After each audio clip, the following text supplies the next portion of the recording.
All right, guys. Yeah, I love the I'm picture. gonna mute everybody and get this thing started. Let's go. Ready? Let's go. So a lot of you are wondering, who am I to come and give a shir in Yeshiva Netivaye? So the first things first, I am not giving a shir. I do not give shiurim. I'm giving a shmooze. Rav Ben called me this morning, and he said I have no rules. I wonder if he wakes up tomorrow morning if he'll regret that. Nobody has ever told me that I have no rules and not regretted it. But here goes. Tell you the truth. I saw the picture they sent out of me and Rabina, and I was like, whoa, Rabina. Let me tell you, the first time I met Rabina, it was in an an upscale Manhattan lawyers meeting room. I go in there. It was late May. I wasn't in any yeshiva. I didn't get accepted to any yeshiva, and I'm sitting there with Rabina. Take out your Gemara. Take out my Gemara. All right, I'm ready. I knew this page of Gemara, the only page of Gemara that I knew. He says, okay, open to the next page. He says, read from there. I was like, oh, you're killing me. So I start reading. After about 20 lines of straight reading, no explanation, he closes my Gemara for me, and he says, so Lemberger, you don't read so good. I was like, yeah, maybe not. He says, you want to come to my yeshiva? I said, yeah. He says, you need a haircut, and you can come. I was like, really? Yeah, you're in. Done. I got a haircut, and I was there. My first week there, I wasn't really doing much. You know, they're like going to Seder and doing this, doing that. Not much happening by me. So Rabina comes over to me. He says, Lemberger, meet me in my office. 2 a.m. I was like, 2 a.m.? Are you crazy? I'll be sleeping. It's 2 a.m. Be there. 2 o'clock in the morning, I'm sitting on a bench. Rabina in the old building had a bench outside his office. I'm sitting there. 2:15, 2:30, 2:45. 2:45, I get into Rabina. My first meeting with Rabina. Looks at me and he says, Gidon! I'm not talking about God. He takes his yarmulke off and throws it on the desk. So I was like, all right, me neither. Woohoo! So I threw my yarmulke on the desk.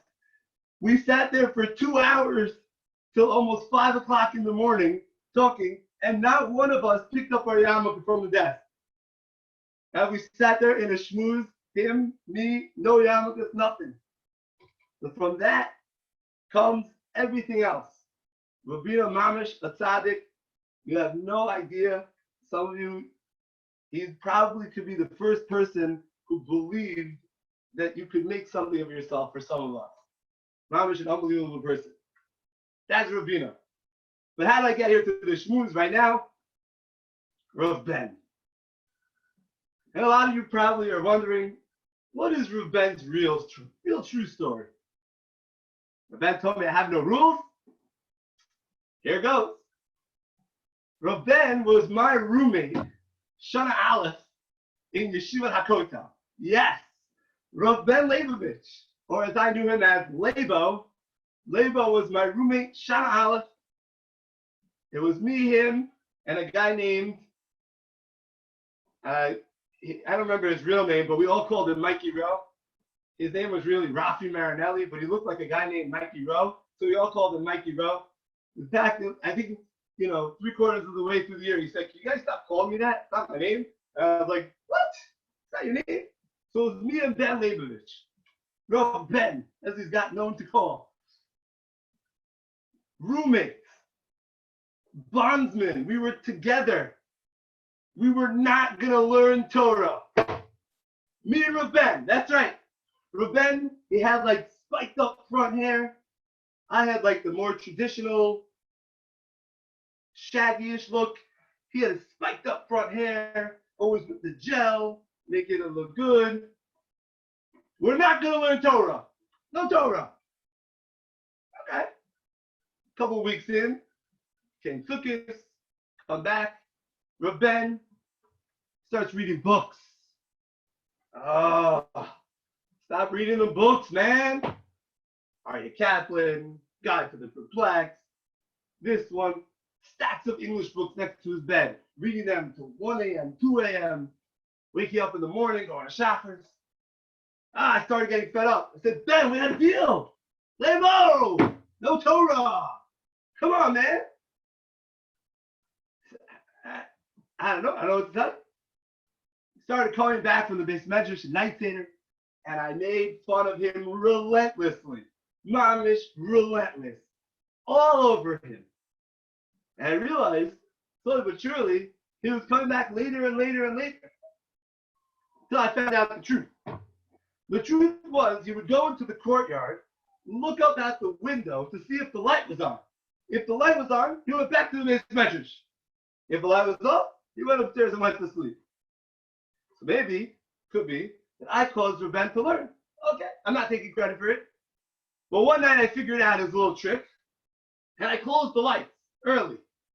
And I took a deodorant can, and I went over to his wall right over his bed, and I took thick, sprayed my whole can, loser, right on the wall. Big, thick. And when he walked in, I had a lighter, and I lit the whole thing on the fire, flared up, loser, right in front of him. And then for the rest of the year, it had an oil stain in an Loser on his wall right above him. And then he became a Talmud Chacham, and we all know the rest of the story. Now he's Rabbi. But that is the true beginning. The true beginning. And you can ask him, maybe it didn't light up as much as I'm saying because I'm exaggerating a little bit. But yeah, it was a thick oil stain of loser on his wall for his entire Shana. And yes, he did play the game Snake on his cell phone, which is the game where you have to get it to fill the whole entire screen. That's another story. Sorry, Rabbi, you said no rules. Tonight's Shmooze. That's all I got here. Tonight's Shmooze. We're going to ask 3 fundamental questions. And I'm going to answer them perhaps in a way you've never heard the answer. And hopefully we'll leave with something, even though there's no one here. We're stuck in this crazy situation. We have the following question. Paro's daughter picks up Moshe from the Nile. Paro lets him grow up in the palace, you know the whole story with the gold and the fingers, he put it into the pole, and then he burnt his lips, and that's why Moshe couldn't talk. Why did Paro just kill him? Paro for sure knew he came from the Jews. Paro's daughter knew he was from the Jews. And he's trying to get rid of Jews. He's throwing kids in the Nile. So throw this kid in the Nile too. Why did Paro let him live? What is he thinking? It's the ultimate in irony. Paro lets this guy live, and then he comes to be the savior of the Jews. Hello? Kill the kid. It's a great question. Question number 2. Paro did not make Shevet Levi work. He saw that in the future, the savior of the Jews, the Moshiach Shel Yisrael, is going to come from Shevet Levi.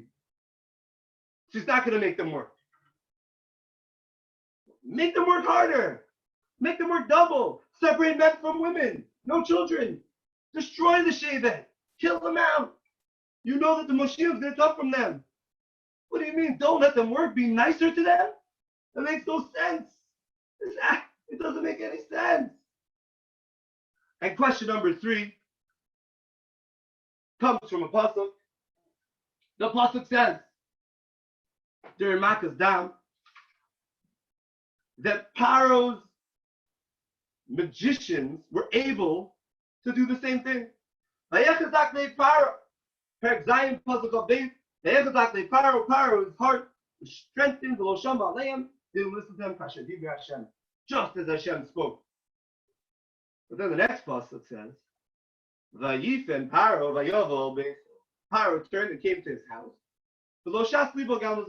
And then he didn't pay attention.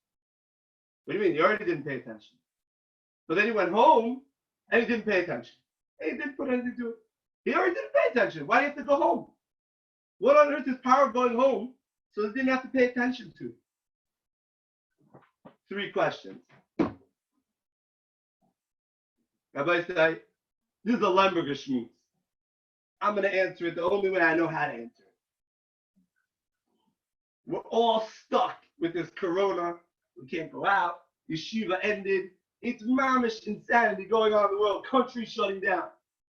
And when bad things happen, sometimes I think about other bad things that happened in my life. You may think, oh, he's going to tell me some story about this. He's going to tell me some story about that. He's going to tell me this. He's going to tell me that. No, not quite. 1995, Eastern Conference, semifinals, Knicks, Pacers, Game 7.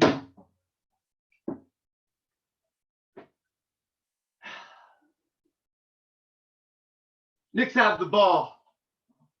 They're down 1, 77-76. It was the day of the Israeli Day Parade. I was in the city. We all had the little wire going up through, listening to the game as we were marching along. Yay, yay, my school, Israel, whatever, it doesn't matter. The Knicks, Patrick Ewing. This is what matters. This is important. I'm listening to the game the whole way home. And I get home. I'm there for the last minute of the game in my house. And I run to the den. And I'm watching this game, and I've watched every game that wasn't on Shabbos the whole year, even if they played in Phoenix, and the game started at 10:30, and I was up to 1 o'clock, and I walked to school the next day, and I was a zombie. I didn't care. I watched every single game I could.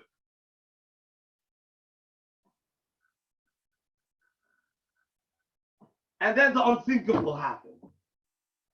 You can't believe it. I still cannot believe it.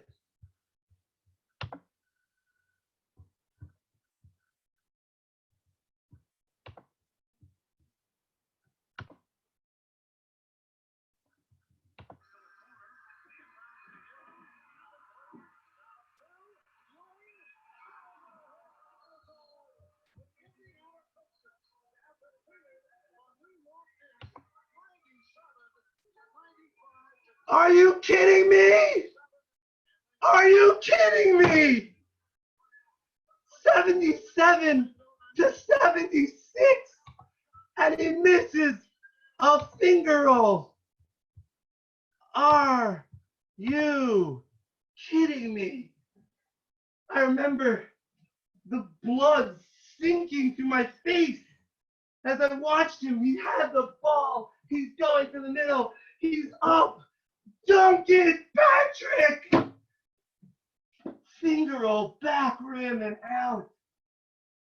Oh, it was such a low moment for Klal Yisrael. It was such a low moment for Lemberger. I was so low. My mother didn't make me go to school the next day. I told her I was sick, but it's nothing to do with it. I wasn't sick. I can't believe it. I'm watching the clip right now, and I cannot believe it. Dunk the ball, Patrick. I'm going to say, why on earth does that answer the question? Hold on. Sit tight for a second. They traded off this guy. They got Chris Childs. They got Derek Harper. Trade off Derek Harper. You got this guy. They traded for Allen Houston. You got Latrell Sprewell. 1999. 1999. This leads to this, leads to this. It all connects. Couldn't get to 1999. Round 1. Knicks were the 8th seed against the Miami Heat. The bitter rival Miami Heat. And I was at my friend's house, game 5. They played a game 5. It was a 5-game series. Knicks down 1. There's 20 guys in the room at my friend's house. And my friend's father says, they're gonna lose again. They always do this to us. And I said, no, this is my team, These are my guys. We're going to pull it out. We're going to do it. We can do it. This is our year. Come on. You got to believe. Down one with the ball again, a couple of seconds. I can't even think of how it's going to end.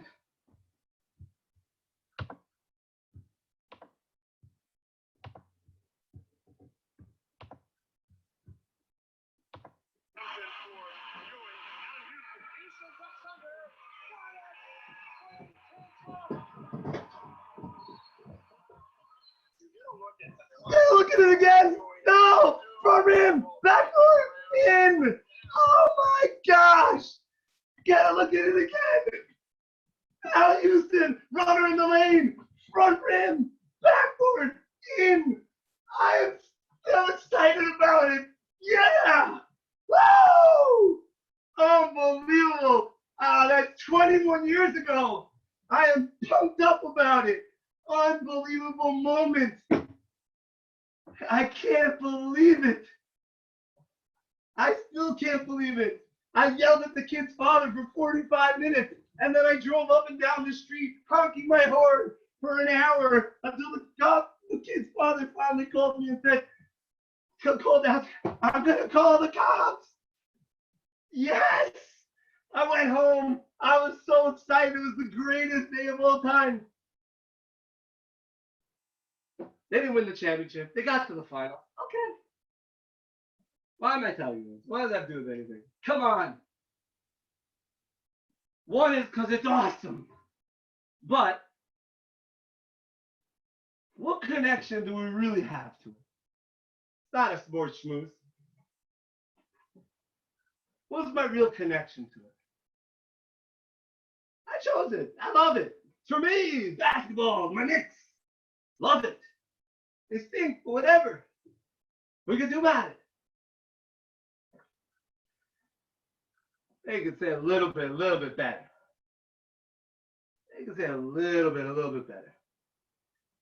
Do we really have a connection to the New York Knicks? Am I really connected to them? I feel good when they win. I feel so low when they lose. I would love, even today, if someone would walk in right now and tell me the Knicks won the championship, I'd be thrilled. I'd be, show me the highlights. I can't believe it. It's unbelievable. I'd be thrilled. But what's the real connection? I have tickets. I watch the games. And if I didn't watch the games and I didn't have tickets, would I have a connection? Maybe I still feel a connection. There's no real connection to me and them. They could say like this. Sefer Dvarim. Moshe Rabbeinu brings all of Klal Yisrael. Atem nitzavim hayom kulchem. You are all here today. Lifnei Hashem Elokeichem. In front of Hashem. Masheichem, Shiteichem, all the heads. Havtem, Masheichem, Gerech, Hashem, the women, the children, youngest. Mechote, the Stecha, Adshor, the Mecha, the water carriers, the cutters, the wood cutters, everyone.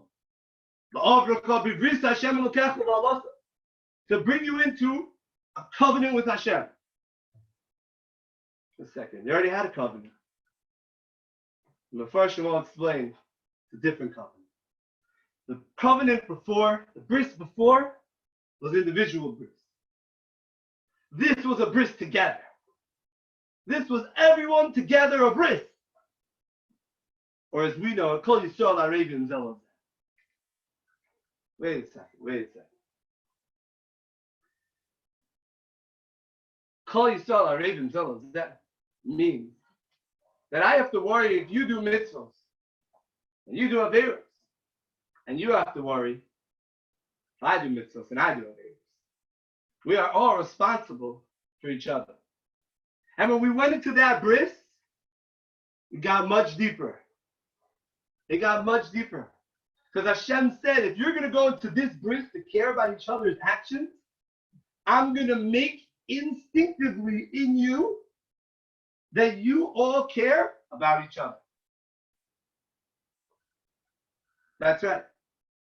Not a sports team that you care about, that you feel good when they win and they make you feel good. No, no, no, no, no, no. This is real. This is real. That's what I'm talking about. This is the real stuff. The real connection. Everyone on this screen is a real connection to each other. Not just because you go to yeshiva together, or you went to yeshiva together, or because you went to the same yeshiva, but a real connection. When the corona was in China, it was in China. Okay. When it came to a Yid in Westchester, everyone said, whoa, wait a second. A Yid. And it spread to other Yid. Yidden are all connected. Now it's already everywhere. Yidden, Goyim, everybody. But it only became something when it started affecting a Yid. Why is that? Because when it's a Yid, we really care. Our instincts are to care about every other Yid. That's right. Instinctively within us, we care about every other Yid. You say, oh, I know tons of people who don't care about anybody. No, no, no, no, no. Listen closely, I'm telling you. This is a yesod for your whole life. We all instinctively care about each other. Sometimes we let other things get in the way. We have our team. We don't know why we chose our team. You wish you could just give up that team and go to the next team. This team stinks. I want to go to the other team. I want to be a Patriots fan. I don't want to be this team. I don't want to be a Jets fan anymore. I can't do it. Can't leave them. Because it's instinctively in us. Anybody with a real stakeholder will say, I'm just going to root for the winner. No, no, no, no, no. It's not the way it works. That's not the way Yidden work. Yidden care about each other, whether or not they like it or not. Instinctively within us is the power of care.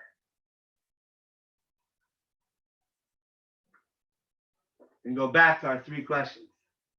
Maybe we can answer them. We asked the question, Paro, why did he kill Moshe? Growing up in the palace. Oh, he's going to be the Moshiach Shel Yisrael. He's going to be the Savior. Just throw him into the Nile. What's this whole thing? He knew he was a Yid. He knew he was Jewish. The answer is very simple. Paro thought if Moshe grows up in the palace, if he grows up here like a guy, he has no connection to them. He doesn't have anything to do with them. But we know that his connection to the Yidden was very real. In fact, the pasuk says, "Vayetze Yalachom." He went out to his brothers. He felt the brotherhood. And once he felt that instinctive brotherhood, he knew and he went out to them. Paro misunderstood. Paro didn't think that power was possible. They let him go out. Grow up here, you'll be a guy. To answer our second question also. Paro did not let Sheva Levi work, even though he knew through astrology that the savior of the Jews will come from Sheva Levi. Paro again made a faulty thought. He said, wait a second. If I let them grow up, if I let them not work, then they won't care about the rest of their brothers who are working hard. They'll say, hey, now the life is good here. Hey, it's time. I have everything I need. I have food, I have land, I have this, I have that. And then they won't do anything about it. Paro made a grave mistake. The Yidden Sheva Levi instinctively feels that kesher to the rest of the soul. When they're suffering, I'm suffering. When they're happy, I'm happy. When they're okay, I'm okay. When they're not, I'm not. So the Moshiach Shel Yisrael still came from Sheva Levi. We asked the third question. Said, Paro hardened his heart to down after he saw the magicians make down. Then he goes home. And he doesn't listen to this either. What does that even mean? Why are you going home? Paro had a special nace that happened to him, that there was water in his palace. And his magicians made the water go into down. And he hardened his heart. Now listen, But as people were coming in front of Paro, they were saying, the whole Mitzrayim is dying. We need water. And he was listening and I started to think, maybe, you know what? Maybe I should change my mind. Maybe I should let the Gidon go. And he got home and he closed the door and he had water and he had everything he needed. And then he didn't listen. A guy has no instinctive care for the other people. A Yid has an instinctive care. Moshe Rabbeinu instinctively cared about everyone else. Paro was in his house. Everything was fine. If everything's fine with me, it doesn't matter what's happening out there. That's the difference between a guy and a Yid. Yeah, we feel connected to our teams. We are connected to our teams. But the real connection is the Gidon with each other. It's the only way. When I first got married, this was Musser. I got married on Beis Nisan. Tonight is my anniversary. So I'll tell my wife because I totally forgot. But don't worry, so did she. In fact, my mother-in-law called me today and her to wish us a happy anniversary. And neither of us had any clue what she was talking about. So Mama Shashira, Baruch Hashem. I was married 2 weeks, two and 15 days. And we were on a trip to Atlanta, Georgia, to a hotel. First and last time I went to a hotel. And my wife said, let's go to the question answer forum. I'm like, all right, yeah, question answer, cool. Woo-hoo. You know, like total fake, not real. Okay, so we get there, and there's 3 panel rabbis, and it was during the big 2008 global recession, and there was tsunamis going on in the world. And the first question they asked this panel was, what should we think about the tsunamis and the global recession? So the young rabbi got up, not me, I was in the crowd, and he said, everything happens in the world because of the Jews. We have to correct our ways, we have to look inside ourselves, and we have to strengthen ourselves in Torah and mitzvah. Very nice answer. I like that answer. An elderly rabbi gets up, and he says, we have to help people. People don't have jobs. They don't have money. We have to help them. We have to find people jobs. We have to find people ways to get money. We have to help people get food who don't have food. We have to do all these things. So I didn't know how question answer works. I never went through question answer before, so I raised my hand. He said, yeah. I said, I agree with the first guy. My wife dug her heel into my foot so far, I'm telling you, if I wouldn't have known, I thought I needed stitches. I was bleeding at the top of my foot because her heel went right into my foot. Yeah, the first guy was better. I liked him better. And he looked at me, this man, and he said, if you think that way, you've got another thing coming, young man. I'm like, all right. Oh, I don't know what's coming. I have no idea what you're talking about. And there was a rabbi who ran the program sitting behind me, seeing that one of his clients was getting ripped on by the rabbi in the front. And he said, well, maybe both are true. Maybe we have to work on ourselves and think about ourselves, and maybe we have to help people as well. And really, 12 years later, they are both true. There's coronavirus. We're thrown out of yeshiva. We're sent home during our Shana Aleph. And now making a plug for Shana Bet. You should all go back to yeshiva. Yeshiva is the best place. I can't tell you how often I sit at my Shabbos table and I think of Menucha B'Simcha and I think of Tov Mekadesh and I feel like I'm back in yeshiva for a couple of seconds and I say, oh, that was good. That was good times. That was a special time of life. And it's taken away and you're sent home and you don't know what's going to be. You don't know if you're going to go back. You don't even know next year, nothing. Nobody knows anything. It's all uncertainty. The whole world is uncertainty. And we don't know what's going on. But there's not a shmooze about that. Shmooze is, what can we do? What can we do? What can we do? I'm sitting at home. I'm not allowed to be 6 feet within anybody. I'm not allowed to go outside. I go to the supermarket, I have to wear a mask and gloves, and then, it's mamish crazy. Well, maybe we could find people who can't go to the supermarket and go to the supermarket for them. Maybe we know people who just need, somebody to walk by their house. Yeah, you stay in the yard, yell hi to them, shmooze with them from the window. Whatever it is, maybe we could do chesed that way. There's tons of ways, tons of opportunities to help people out and to do the right thing. Rabbi told me I have no rules. So I have no rules. I'll tell you an unbelievable Musser from when I was in 11th grade, from when things didn't go so well. But it turned out something unbelievable. We all remember when we used, back in my high school days, we used to go to Great Adventure, Pesach. That was the big trip. NCSY Great Adventure. I was in 11th grade, and we had a bus leaving from the shul. We're all pumped. We're all there. 8 o'clock, 2-hour ride. Great Adventure will be there 10 o'clock. Bus shows up 12 o'clock.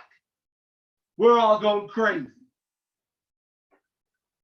2 o'clock, we get there. We're deciding, should we go? Should we not go? Should we go? Should we not go? 2 o'clock, we get to the park.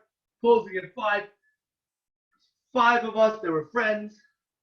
One guy was really upset. Whoa. He was, over the top upset. Over the top. All right, listen, calm down, relax. All right, we're here. We went up to roller coasters, this and that. He's like, no, I'm really upset. I'm so upset. I can't get over it. I can't believe this happened. I'm like, oh, dude, relax. Relax, man. No, I can't relax. We were walking out of the park, 15 minutes before closing, and he's so upset. He can't stop talking about how upset he is. And it's a true story. He walks over to these guys who walk around in the costumes, Wile E. Coyote, and he gives them a little punch, and he goes, boom! And he smashes one right in his nose, Wile E. Coyote. The head thing flips off, flying back. The person lands on the floor. The security guard says, what are you doing? There's a girl in there. She was out cold. Obviously, we got escorted out of the park. Thank you very much. Don't come back. I'm sitting on the bus on the ride back. I thought to myself, this is the greatest day of my life. I just saw Wile E. Coyote get knocked out cold by my friend because he was upset. This is the greatest day ever. I'll never forget this day. And I'm sitting with these 5 guys in the back of the bus, and I'm saying, we will talk about this day as long as we can think clear and remember the day that you knocked out Wile E. Coyote, because that's psycho, but it's hilarious. And sometimes when we're stuck in these bad situations, you got to think about the good and think about the things that could come out of it that you say, wow, that's unbelievable. That story is unbelievable. I'll tell you another story. While we're at it, crazy stories.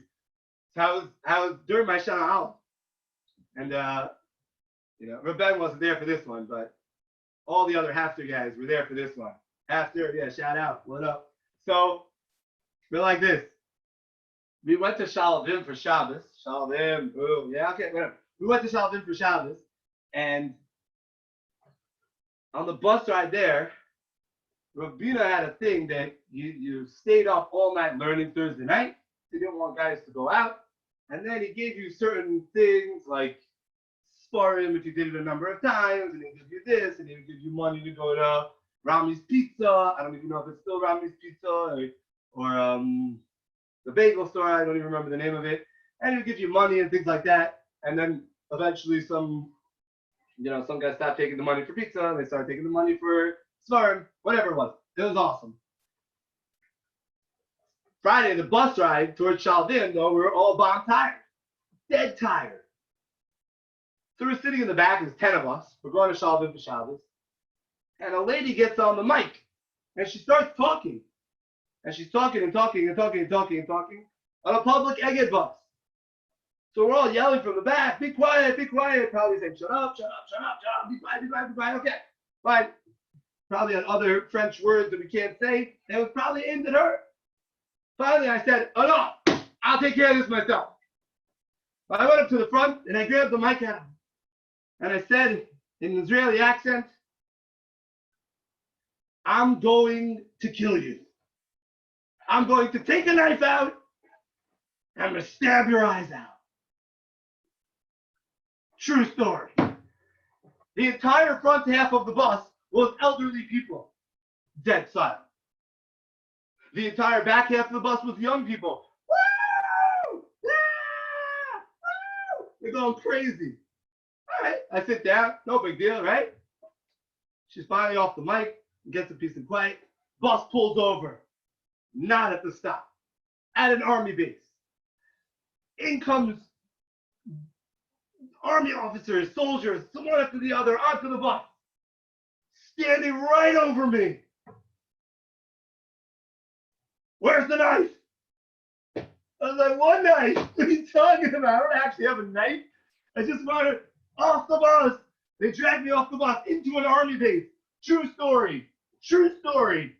I'm in the army base. There's everyone yelling Israeli, this stuff. There's so much Hebrew flying in the room. There's guns everywhere. I'm like, what are you guys talking about? I don't have a knife. I don't actually have a knife. I was just threatening to kill her. Apparently in Israel, threatening to kill someone in public is a felony offense.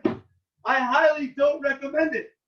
So after a deliberation, Shabbos is mamish coming. It was at 45 minutes before Shabbos. They're all yelling. I'm yelling. They're yelling. I'm yelling. They're yelling. Finally, they look at me and they said, could you go apologize? I'm like, seriously? That's what this is about? So I go outside the army base and I walk over to this lady and I said, I'm so sorry. Be'emet. Amy Sakin. I have no knife. Don't worry. She's like, oh. I get back on the bus. We drove over to Shalvim. It was a 5-minute drive from that army base. They dropped us off on the edge of the road. And I thought to myself, as all the guys looked at me and said, what is wrong with you, man? And I was like, I don't know. Said, but I know one thing. We'll always remember this day. We'll definitely remember this day. So while all the tumult is going on, 20 years later, I'm still thinking about it. I'm still talking about it. Still brings a smile to my mouth. Something to think about. Something to think about as we go through these hard times, as we're really all connected through Zoom. It's so weird. I'm giving a shiur. There's 40 people listening, and there's nobody in the room. But as we come out of it, maybe we'll come to appreciate yeshiva more. Maybe we'll come to appreciate those things that we had before all that much more better. We'll see the light better after we come out of the darkness. Maybe that's what we need. Maybe that's what it's all about. Maybe that's why this is all happening. So we could appreciate the fact that we were in yeshiva. Maybe some of us didn't appreciate it. Maybe we took it for granted. Yeah, I'm in yeshiva. It's good. It's all good. It's all good. I'm here. You know, yeah, I don't want to come second year. Maybe you should. Maybe we should think about it. Maybe we should think about it. Maybe we should think about appreciating all those things that we take for granted. I'll unmute everybody. Let's see what y'all have to say. What up, what up, what up? Evo! Yeah. You have a blanket from the Siyum, Daddy? Why would they give this garbage? Ariel Kashizadeh, I like that. Looks comfortable. Look at that background. Now we're talking, baby. Daddy, what Boy. are you doing? Matthew Gantrow? I see that. I have no idea what to do in here. Matthew, is your grandfather Jake? Garbage. We clean this out. Quit bringing garbage here. Yo, Jake Rabbi. Gantrow? Are you sure it's garbage? He was the cook in Bring Mosheva. your garbage now! No! Go! Ooh. Okay? Okay, baby boy? Aziz. You know what time it is? Get out of speaker. All right. Remember that. Yosef. Sure. Is that Yosef What you want, Hashmati? Rabbi? That is Rabbi. You know what it is. Wow, Yosef Hekmati. Holy How's everything, smokes. Rabbi? Now we're talking, baby. You went to the tip. I went in the tip. Oh my gosh. You and I was Sione Gluck's went to the roommate. tip and you didn't burn the place down? That is Sione, insane. Levion, Aziz, all the boys. Oh Abrahimi, my Yoni gosh. Cohen went. Rob, Hekmati was my roommate. No way. I told you. And you got a roommate, Gluck. Rabbi, we were Oh wild. my And gosh. Aziz. That's a Aziz. crazy good room. I love that room. Bro, Holy all the cow. boys from Hardcore, all the boys in the ball team came to the tip. Literally all of them. Abrahimi, Yoni Cohen, Aziz, all the boys are in the tip. It's crazy. Nice. Yeah, it's Holy good cow. cover. Leaves. Let's go, baby. That's awesome. It was great stuff. Marquez. Holy cow. Greenberg, love you too. You don't have to meet the picture. Aziz. Holy cow.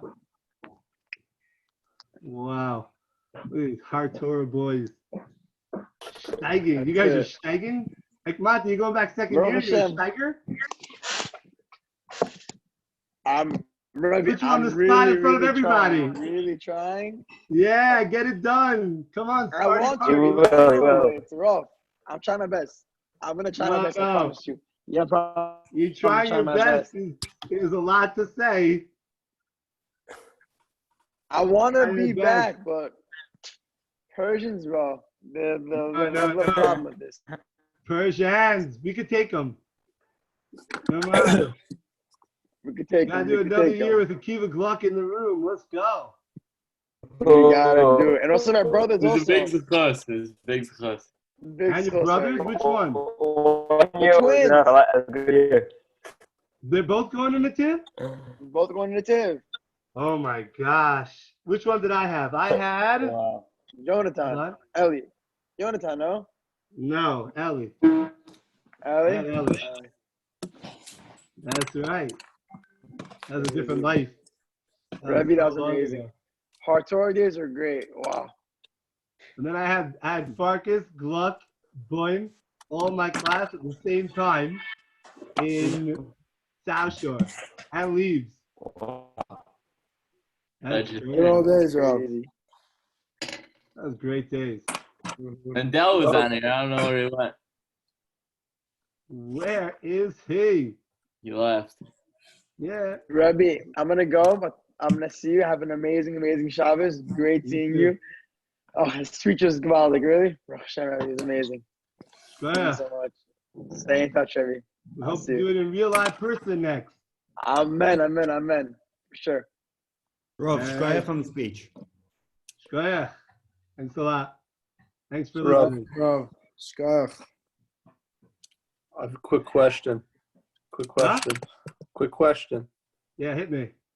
How do you from becoming writing loser on Ben's wall, how did you become a Rabbi? You really want to know how? It's very simple. Rav Yoel, my first year, Rav Yoel asked me if I wanted to learn with him and finish a Masechta. And I mamish laughed in his face. Simply put, I laughed in his face. He's like, no, we'll learn. I was like, you obviously don't know who you're talking to. I'm not learning and I'm not finishing a Masechta. He's like, yes, you are. If you commit to it, you'll do it. I was like, fine. You have 1 hour of my day every day, 5 o'clock to 6 o'clock. Done. 5 o'clock to 6 o'clock, I learned with him every day. He thought that I was the starkest guy ever. Now, obviously he said that. He didn't really think that. So when Rabino was ready to throw me out of yeshiva, which happened like 3 or 4 times, he was ready to get rid of me because like I'm not didn't do anything. So I was like, I just kept on learning with him. And I just kept on learning. I'm learning. And one Masechta became 2 Masechtas. And then Rabina said, okay, now you have to learn Second, you have to learn the afternoon. Start at 3:30. I'm like, all right, I'll learn 3:30 to 6. Fine. But I'm not doing it anymore. So I learned 3:30 to 6. And then he's like, okay, you gotta learn an hour night schedule. I was like, fine. But don't bother me about the morning. I'm not doing it. So my whole first year, I never went to first Seder. Not even once. I don't even know if my Rabbi knew I was in his share. Rabbi Rabinowitz. Is he still there? No, I think he left like he was my Rabbi my a first year, year. 2 years. Yeah. I don't even think he knew. But then my second year, I said, you know what? I like being in yeshiva. I like being in the sviva, the surrounding. It's the chevra. This is what it's all about. This is what life is all about. Your chevra and your guys and your learning and it's fun. It's your shmach. I came back my second year. It was a totally different situation. I was into it. I was going to chakras. I was learning. I had Rabbi Tarragon. And then, and just from there. And then these payas were actually my perm costume from my first year in YU. Yeah, that was my perm costume. I grew my hair like a little fuzzy. I shaved everything. Mom was bald. And I left these big payas. And that's, I don't know, 18 years ago, 19 years ago, they stayed. And that's my whole story. It all started with Rabbi Yoel saying, hey, do you want to finish a Masechta? I wasn't like one of these guys who's like, oh, I was so miserable, I was looking for a Hashem. The guys, Gluck and Farkas and Boyd, they know me, and they know that I'm not one of these like, oh, looking for a Hashem. I can't wait to find you, Hashem. No. It wasn't like that. It was more like, oh, let's learn. All right, I'll learn for a little bit. And then I was like, oh, yeah, a little bit more. A little bit more. That's what you get from writing loser on the wall. Literally. I probably would still do that, just so you know, even nowadays. It's not a learning thing. That's just a personality thing. You don't have to learn and not have personality. That's not a thing. Especially by me. I don't know. As Ben said, I have no rules. I hope I didn't break the rules. No rules. Nothing to break. Sounds good, huh? Yeah. Awesome. Thank you. So, Shabbos. have a great Shabbos. Everybody have a great Shabbos. Farkas, keep in touch. Aziz, keep in touch with me. Take down my number. Take down my phone number. Take it down. Text me. What's your problem? Do you have free texting? Free texting. Text me. 516. Take it down right now. 516. 984-0340. Josh Aziz, Hekmati, that is awesome. Oh my gosh, shoot me text all the time. Come on. If I don't answer, it's because I'm sleeping. I can't answer when I'm sleeping. I haven't figured that out. Yeah. Akiva, we're done. Everybody, have a great night. Signing off. Have a good one.